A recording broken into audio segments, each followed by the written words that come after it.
Come all you young rounders, and a story I'll tell of the promise of heaven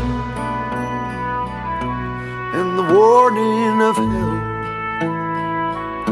But take heed where you ramble, or too soon you will go. Way up on the hillside where the new flowers grow. Back up the hillside where the new flowers grow.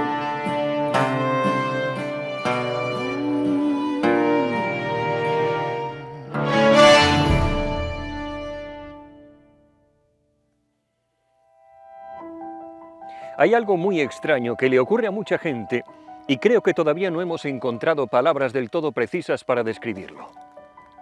La sensación de que ya nunca vivimos las cosas de forma completamente limpia, como si de algún modo lo estuviera viviendo un personaje secundario, como si hubiera aparecido una segunda capa mental entre nosotros y la experiencia.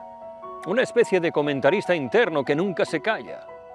Estás cenando con alguien y en algún rincón del cerebro otra parte de ti observa la escena desde fuera. Evalúa la estética del lugar, piensa si esa cena encaja con la imagen que tienes de ti mismo, si parece interesante, si parece sofisticada, si parece triste o bohemia, si parece la vida de una persona interesante. Viajas a una ciudad remota y durante algunos momentos ya no sabes muy bien si la estás recorriendo o si estás intentando incorporarla a tu narrativa. Hay gente que visita Tokio, Estambul o Lisboa como quien añade accesorios a un avatar. Le absorben lugares igual que antes se coleccionaban discos o chaquetas. Yo soy alguien que va a este tipo de sitios. Yo soy alguien que escucha esta música. Yo soy alguien que desayuna café etíope leyendo a Murakami mientras mira la lluvia. Todo acaba integrado en una especie de dossier psicológico sobre uno mismo. Y el problema es que esto ya no ocurre solamente en los momentos felices. También invade el dolor. Incluso el sufrimiento empieza a transformarse en narrativa. La gente rompe con alguien y mientras llora, una parte de su cabeza está redactando el relato de no sé qué cojones. Esto me hará crecer, esto me está transformando. Algún día recordaré esta etapa. Como si nunca termináramos de abandonarnos del todo lo que sentimos, porque siempre hay un pequeño publicista interior tomando notas para el documental de nuestra existencia. Y poco a poco ocurre algo extraño. Empiezas a sospechar que tal vez hace años que no haces algo de forma completamente espontánea, sin convertirlo en identidad, sin incorporarlo a tu personaje, sin preguntarte cómo encaja en la historia que te cuentas sobre ti mismo. Porque, llámeme nostálgico, pero antes creo que la gente tenía una vida interior y ahora mucha gente tiene una marca personal con ansiedad. Cuando Ulises regresaba de la guerra de Troya, sus hombres desembarcaron en una isla habitada por los lotófagos, los devoradores del loto. Eran gente pacífica y precisamente ahí residía lo inquietante de ellos. Vivían entregados al loto, una planta dulce y narcótica que sumía a quien la consumía en una especie de apatía placentera. Quienes la probaban olvidaban lentamente su hogar, sus objetivos y hasta el deseo de regresar con los suyos. Permanecían allí, dóciles y adormecidos, atrapados en un bienestar blando que les robaba la voluntad sin necesidad de cadenas. Aquella gente ofreció a los viajeros una planta dulce, casi hipnótica, y quienes la probaron empezaron a sentir una especie de bienestar extraño, una calma blanda, una placidez somnolienta. El problema era que poco a poco iban perdiendo el deseo de regresar a casa. Dejaban de pensar en sus familias, en el viaje, en la lejana Ítaca, en todo aquello que hasta hace unas horas daba sentido a sus vidas. Ya no querían marcharse, ya no querían continuar. Les bastaba con quedarse allí, tumbados, medio adormecidos, viendo pasar los días como vacas filosóficas bajo el sol del Mediterráneo. Y siempre me ha impresionado un detalle de esta historia. Ulises es incapaz de convencer a sus hombres, tiene que arrastrarlos físicamente hasta el barco mientras ellos protestan porque hay estados de la mente en los que uno ya no sale mediante argumentos. Hay comodidades que anestesian algo mucho más profundo que la voluntad. A veces pienso que vivimos bastante cerca de aquella lejana isla, solo que nuestro loto tiene otras formas. Pantallas, scroll infinito, vídeos absurdos a las 2 de la mañana. La sensación de estar permanentemente entretenidos y al mismo tiempo raramente presentes. Gente que pasa horas enteras saltando entre estímulos diminutos hasta acabar con el cerebro convertido en una especie de papilla. Tú mismo habrás tenido esa experiencia. Coges el móvil un momentito, levantas la vista y ha pasado 1 hora y media de tu vida viendo a un fontanero de Oklahoma restaurar una bañera o a un tipo coreano cocinando pulpos gigantes con música épica de fondo. Y lo verdaderamente raro es que muchas veces ni siquiera lo disfrutamos tanto. Simplemente permanecemos ahí, suspendidos, aletargados, como si hubiera una parte de nosotros constantemente sedada, como si la vida real hubiese empezado a ocurrir detrás de un cristal ligeramente empañado. Y claro, cuando uno empieza a tirar del hilo, descubre que esto no aparece de la nada. Hace décadas, el sociólogo canadiense Erving Goffman decía que los seres humanos vivimos interpretando papeles constantemente. Según él, la vida social funciona un poco como el teatro.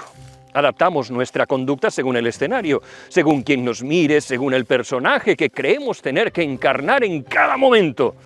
El hijo responsable, el tipo duro, la intelectual interesante, el bohemio despreocupado, el triunfador sereno que jamás pierde los nervios aunque por dentro tenga la estabilidad emocional de un saltamontes. La diferencia es que antes uno podía bajarse del escenario de vez en cuando. Había espacios muertos, zonas sin público, momentos verdaderamente privados. Y ahora el escenario viaja contigo en el bolsillo. O peor aún, colgado de tus hombros. Las redes sociales han conseguido algo fascinante y un poco perverso: transformar la identidad en un proyecto de gestión continua. Ya no basta con ser algo, hay que proyectarlo, mantenerlo, editarlo, volverlo reconocible, coherente, consumible. Y eso produce una hiperconciencia agotadora. La gente ya no solo compara salarios, belleza o éxito, compara estilos de vida completos, compara formas de envejecer, de decorar una cocina, de leer libros, de correr por la montaña, de tomarse un café mirando al mar como si estuviera protagonizando un anuncio escandinavo sobre la plenitud emocional. Lo inquietante es el efecto psicológico que acaba dejando todo eso. Hay personas que empiezan a sentir una especie de extrañeza consigo mismas, como si siempre hubiera una cámara invisible grabando, como si incluso en soledad continuaran actuando un poco. Y entonces aparece una sensación muy contemporánea, muy difícil de explicar, pero tremendamente humana. La sospecha de que hace muchísimo tiempo que no haces algo completamente libre, completamente inútil y completamente sincero. Algo que nos sirva para alimentar tu personaje. Algo que no puedas convertir en una foto, algo que no encaje en ninguna narrativa interesante sobre ti mismo. Simplemente algo vivo. Y quizá la salida empiece por algo muchísimo menos sofisticado de lo que imaginamos, porque el problema de mucha gente no es que haya perdido el éxito, ni el rumbo, ni la productividad. Es mucho más profundo. El problema es que ha perdido la fricción directa con la vida. Todo pasa antes por una capa de interpretación. Por eso, a veces lo más revolucionario que puedes hacer en tu mente no tiene nada de épico. Irte a caminar sin auriculares, sin podcast, sin convertir el paseo en optimización mental. Cocinar algo lento únicamente porque te apetece, aunque nadie vaya a verlo jamás.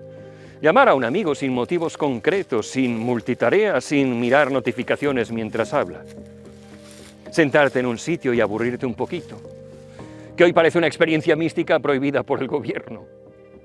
Porque el cerebro moderno vive aterrorizado ante el vacío y en cuanto aparece un segundo de silencio, saca el móvil como un pistolero nervioso en una película del oeste. Y hemos perdido la tolerancia a estar simplemente presentes, a no estimularnos constantemente, a no producir una versión interesante de nosotros mismos cada 5 minutos. Cuando dejas de representarte tanto, empiezas a notar partes de ti que llevaban años sepultadas bajo el ruido. Gustos reales, opiniones reales, incluso tristezas reales. Mucha gente descubre que no estaba cansada de su vida, estaba cansada de administrarse a sí misma permanentemente como un personaje secundario de su propia vida. Tal vez por eso, algunos de los momentos más felices que recuerda cualquiera son absurdamente simples. Reírte hasta quedarte sin aire en una gasolinera a las 3 de la madrugada, comer algo grasiento sentado en un bordillo, quedarte mirando una tormenta desde una ventana sin hacer absolutamente nada útil.